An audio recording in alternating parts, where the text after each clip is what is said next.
1 cup रवा आणि 1 cup ओला हिरवा वाटाण्यापासून आपण असा कुरकुरीत मस्त असा नाश्ता बनवलेला आहे, जो घरात नक्की सर्वांना आवडेल। सोबत पुदिना कोथिंबीरची चटणी आहे आणि टोमॅटो सॉस आहे। तर नमस्कार, मी अनिता केदास रेसिपीज मराठीमध्ये तुमचं मनापासून स्वागत आहे। तर चला बघूया झटपट कसे बनवायचे ते। एकदम चटपटी स्नॅक्स रेसिपी बनवण्यासाठी मुलांना नाश्त्यासाठी रवा आणि 1 कप वाटाणे, 1 कप रवा आणि 1 कप वाटाणे यापासून आपण आज रेसिपी बनवणार आहोत। तर आधी आपण रवा भिजवत ठेवूया, मग नंतर पुढे काय करायचं मी सांगते। 1 वाटी किंवा 1 कप आहे माझा, हे 1 कप रवा घेतलेला आहे। 1 कप रव्यासाठी अर्धी वाटी बेसन घेतलेला आहे आणि पाव वाटी दही घेतलेला आहे। घट्ट दही आहे, घरी छान बनवलेलं। हे बघा, असं मस्त घरचं मडक्यात बनवलेलं घट्ट असं दही आहे आणि गोड दही आहे, म्हणजे अति आंबट नाही। तर हे पाव वाटी घेतलेलं आहे आणि आता हे आपल्याला भिजवून घ्यायचंय।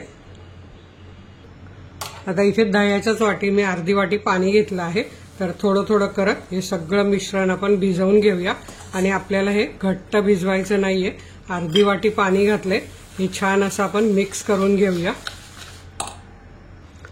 अर्धी वाटी पाणी घालून झालेलं आहे आणि अजून पाव वाटी आपल्याला पाणी लागणार आहे, कारण रवा आहे तो भिजायला लागले। इथे मी मध्यम साईजचा रवा घेतलेला आहे, तुम्ही बारीक घेऊ शकता, जाड घेऊ शकतात।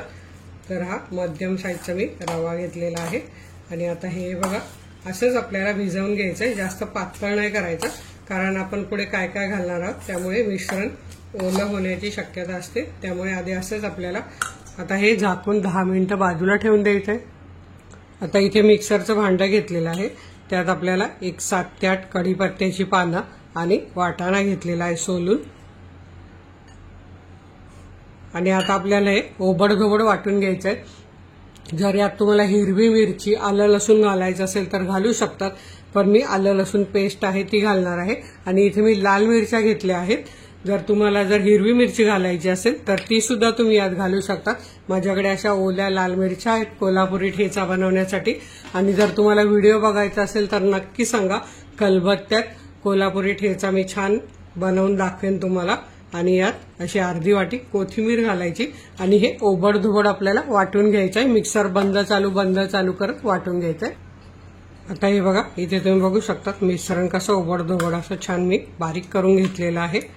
आता आपण 10 मिनिटं झालेले तर रवा बघूया। आता इथे आपलं वाटाण्याचं मिक्सर छान झालेलं आहे आणि इथे आपला रवा पण छान भिजलेला आहे 10 मिनिटं। हे बघा, आता यात आपल्याला घालायचं आहे अर्धा कप बारीक चिरलेला कांदा। इथे मी या मिरच्या घेतल्यात त्या घालायच्या आहे, 4 मिरच्या मी कापून घेतलेल्या आहे बारीक। आणि आपल्याला हे वाटाण्याचं मिश्रण पण घालून घ्यायचं आहे।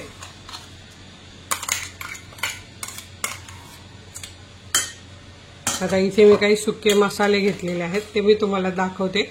इथे ओवा घेतलाय पाव चमचा, हळद घेतली पाव चमचा, धण्याची पावडर 1 चमचा, बडीशेपची पावडर अर्धा चमचा, भाजलेल्या जिऱ्याची पावडर अर्धा चमचा, पाव चमचा काळी मिरी पावडर आणि चाट मसाला अर्धा चमचा घेतलेला आहे। हे सगळे सुके मसाले यात घालून घ्यायचे। ओवा हातावर क्रश करून मग घालायचा आहे, म्हणजे चोळून घालायचा आहे, त्यामुळे त्याचा फ्लेवर छान येतो। आणि हे सगळं छान मिक्स करून घ्यायचंय। त्यात मीठ पण लगेच घालून घ्यायचं आहे चवीप्रमाणे।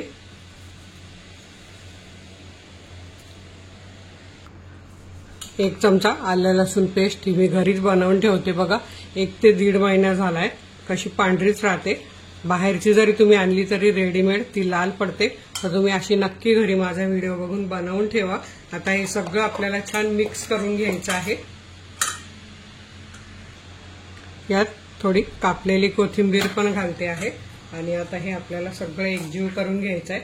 सगळे मसाले, रवा सगळं मिक्स झालं पाहिजे आणि आपण मीठ पण घातले, त्यामुळे कांद्याला कोथिंबीरला पाणी सुटणार आहे। जसं आपण मिक्स करू तसं, लागलं तर आपण एखादा चमचा पाणी घालू शकतो।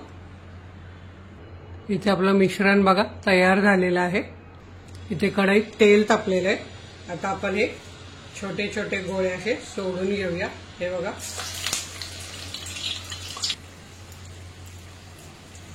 तुम्हाला पाहिजे त्या आकाराचे सोडू शकता तुम्ही।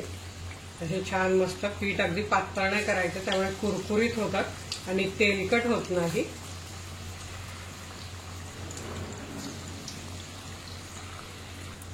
आता मीडियम गॅसवर छान सोनेरी रंग येईपर्यंत तळून घेऊया। लगेच याला हलवायचं नाही, 30 ते 40 सेकंदाने हलवायचे म्हणजे ते छान सेट होतात। आता हे बघा, आपण हे पलटी करून घेऊया। छान सोनेरी रंग खालच्या साईडने आलेला आहे। सगळे असे पलटी करून घ्यायचे आहे आणि दुसऱ्या साईडने पण सोनेरी रंग येईपर्यंत छान तळून घ्यायचे। इथे तुम्ही बघू शकता छान असा सोनेरी रंग आलाय। आता हे आपण काढून घेऊया आणि आणखी दुसरी बॅच मी तळून घेते। किती कुरकुरीत झाले तुम्हाला दाखवते। तर इथे तुम्ही बघू शकता एकदम कुरकुरीत असा मुलांना खेळून आल्यावर किंवा संध्याकाळच्या नाश्त्याला तुम्ही नक्की करून बघा। सोबत पुदिना कोथिंबीरची चटणी किंवा टोमॅटो सॉस घ्या आणि नक्की मस्त किंवा चहाबरोबर खाल्ले तरी चालेल। नक्की बनवून बघा। व्हिडिओला लाईक करा, आपल्या मित्रमैत्रिणींना शेअर करा। अशाच माझ्या छान छान रेसिपी बघा, बनवा, खा आणि हेल्दी राहा। धन्यवाद।